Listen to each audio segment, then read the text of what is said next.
পরিষ্কার বার্তা হলো, বাংলাদেশের জুলাই যোদ্ধারা 18 কোটি মানুষ আপনাদের এই সংশোধন ঘৃণা করে প্রত্যাখ্যান করবে। আপনারা যাই করেন, এটাকে জুলাই সংস্কার বলা হবে না, এটাকে কোনোভাবে মেনে নেওয়া হবে না, এবং আপনাদের বিরুদ্ধে উত্তরোত্তর আন্দোলন শক্তিশালী করার মাধ্যমে আপনাদেরকে চূড়ান্ত পরিণতির দিকে নিয়ে যাওয়া হবে। সংগ্রামী ভাইরা আমার, এই জুলাই চেতনা কেন শক্তিশালী? এই চেতনায় 1971 সালের মুক্তিযুদ্ধের যে মূল মন্ত্র ছিল, সাম্য, মানবিক মর্যাদা এবং সামাজিক সুবিচার, অবাধ গণতন্ত্র, এই জুলাই চেতনায় সেটাকে ধারণ করা হয়েছে।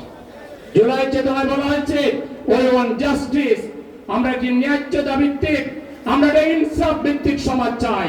এই ইনসাফের মধ্যে 71-এর চেতনা আছে, জুলাইয়ের চেতনা আছে, বাংলাদেশের সংখ্যাগরিষ্ঠ ধর্মপ্রাণ মানুষের নৈতিক মূল্যবোধের চেতনা এখানে আছে। পাঞ্জাবের জগতে একটি বিশ্বস্ত নাম, শাবাব এথনিক ওয়্যার।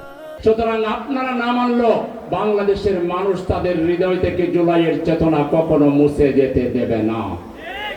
আপনারা 3টা শহীদ পরিবারের বক্তব্য শুনেছেন, 2জন সন্তানহারা পিতা আর 1জন পিতাহারা সন্তানের বক্তব্য শুনেছেন। তারা কি কথা বলেছেন? এই আমাদের হাজার হাজার শহীদ পরিবার আর হাজার হাজার আহত পরিবার, এদের অভিশাপের কথা মনে রাখবেন, এবং বাংলাদেশের কোটি কোটি মানুষের যে আকাঙ্ক্ষা, মানুষ মনে করেছিল জুলাইয়ের মাধ্যমে আমরা বাংলাদেশকে প্রকৃত অর্থে সেই মহান মুক্তিযুদ্ধের চেতনা, আমাদের ইনসাফের যে চেতনা, সেই চেতনা বোধহয় বাংলাদেশে আমরা প্রতিষ্ঠিত করতে যাচ্ছি।